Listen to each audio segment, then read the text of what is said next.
আমি এবার আমরা যে অপেক্ষায় আছি সেটি হচ্ছেন আমাদের মাননীয় মাননীয় প্রধান অতিথি, বাংলাদেশ গিটার শিল্পী সংস্থার প্রধান উপদেষ্টা এবং সাবেক সংস্কৃতি বিষয়ক সচিব। তার অন্যান্য পরিচয় আর নাইবা দিলাম, আমরা এখন তার কাছ থেকে কিছু মূল্যবান কথা এবং কিছু পরামর্শ শুনতে চাই। আমরা অনেকদিন পরে তাকে আমাদের মাঝে পেয়েছি। জনাব নাজমুল হাসান চৌধুরী, আপনাকে আমন্ত্রণ জানাচ্ছি। আজ মহান মে দিবস। শুরুতেই আমি বিশ্বের সকল মেহনতি শ্রমজীবী মানুষের প্রতি আমার ভালোবাসা এবং শ্রদ্ধা জ্ঞাপন করছি। আর আজকে তো একটু বিশেষ দিন বটেই, কেননা কিংবদন্তি বলতে যা বোঝায়, প্রবাদ প্রতিম বলতে যা বোঝায়, সেই মহান শিল্পীর আজ 105তম শুভ জন্মবার্ষিকী।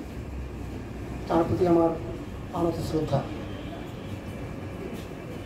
আমি বিশেষ কি বলবো, প্রথমত হচ্ছে যে আমাকে আজকে যে এখানে আমন্ত্রণ জানিয়েছেন, অপ্রধান অতিথি হলো কিন্তু কোনো ক্ষতি ছিল না, অতিথি হলেই হতো।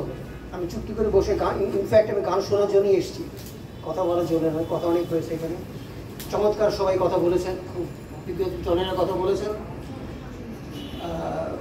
এবং শিল্পী মান্নাদের সম্পর্কে কথা বলেছেন। নূতন করে আমি কথা বলবো না, আমি অস্থির হয়ে আছি কতক্ষণে সেই মান্নাদের কণ্ঠের গানগুলো, কিছু গান হলেও আমরা সেই সুরগুলো শুনবো। সেই জন্য আমি উদ্যোক্তাদের ধন্যবাদ জানাচ্ছি এবং বিশেষ করে বকুল ভাই আছেন এখানে এবং শিমুল আছে এখানে। এই দুজন যে উদ্যোগটা নিয়েছে এই ডুবন্ত সংস্থাকে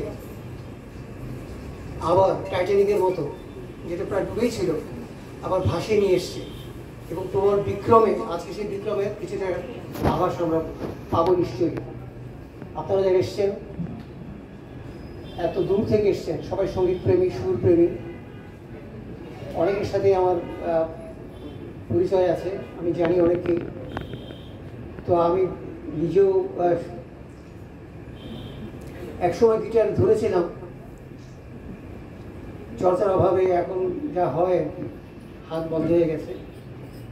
তারপরেও বকুল ভাই আছেন এখানে, ওনার উৎসাহে আবার নতুন করে আবার স্যারে গাওয়া শুরু করেছি। আসলে গিটার এমন একটি যন্ত্র যাকে কিন্তু বলে সিঙ্গিং গিটার, কিন্তু অনেক ল্যাপিস্টিক গিটার বলে, স্লাইড গিটার বলে, কিন্তু আসল নাম হচ্ছে সিঙ্গিং গিটার। একমাত্র যন্ত্র যা গানের পরিপূরক হয়। আমি মনে আছে ছোটবেলায় যখন সাদা কালো ছবি দেখতাম, সিনেমা দেখতাম, তখন অবভিয়াসলি প্রতিটি গানের পেছনে কিন্তু হাওয়াই গিটারে কোনো না কোনো পিস থাকতো, আমার মনে আছে। এখন আর শুনি না, কেন জানি না। আবার আমাদের উচিত আবার সেই গৌরব পুনরায় আবার নিয়ে আসা, এটা দরকার। যেমন আমাদের টেলিভিশনে কোনো চান্স নেই, গিটারে কিন্তু হাওয়াই গিটারে কোনো চান্স নেই। রেডিওতে আছে, তাও অত বেশি নয়। এগুলোকে পুনরুদ্ধার করতে হবে কিন্তু। আর গিটারটাকে, গিটার বলতে আমি কিন্তু স্প্যানিশ বুঝাচ্ছি না, হাওয়াই গিটারের কথা বলছি। এটিকে আরও বেশি জনপ্রিয় করা দরকার আমাদের। এত মিষ্টি একটি যন্ত্র, এত চমৎকার গান করে, সেগুলো সিঙ্গিং গিটার। এই গান শোনার জন্য কিন্তু আমরা থাকি।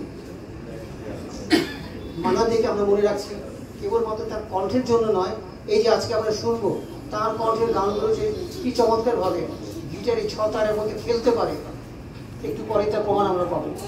তবে আবারও উদ্যোক্তাদের অনেক অনেক ধন্যবাদ জানাচ্ছি এমন একটি উদ্যোগ নেবার জন্যে। এবং এই ধরনের যারা সঙ্গীত জগতে কিংবদন্তি, আমাদের দেশে অনেক কিংবদন্তি আছেন, সত্যিকারের কিংবদন্তি যারা আছেন, তাদের কিন্তু তুলে ধরতে হবে, দরকার।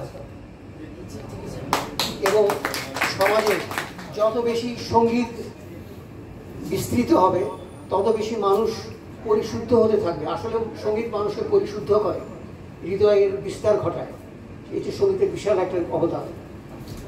তো আমরা চাইব যে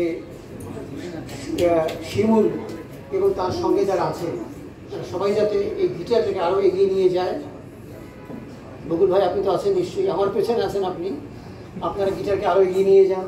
আমাদের এখানে সম্মাননীয় সভাপতি আছেন এখানে, আপনারা সবার সম্মিলিত প্রচেষ্টায় গিটার আবার একদিন তার হারানো গৌরব ফিরে পাবে, আমার দৃঢ় বিশ্বাস। আমার কথা একটু একটু শুনলেন, অনেক অনেক ধন্যবাদ, অনেক ধন্যবাদ, অনেক কৃতজ্ঞতা।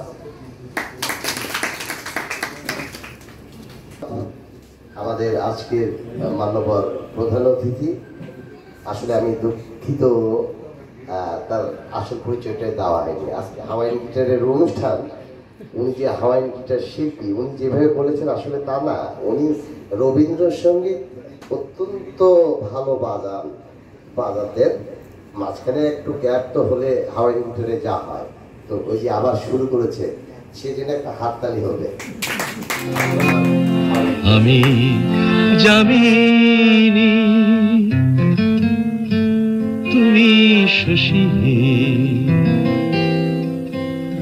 পাতিছ গগন মাঝে, আমি জামিনী তুমি শশী হে পাতিছ গগন মাঝে, মম সরসিতে তব জল প্রভা বিম্বিত যেন লাজে, আমি জামিনী তুমি শশী হে পাতিছ গগন মাঝে।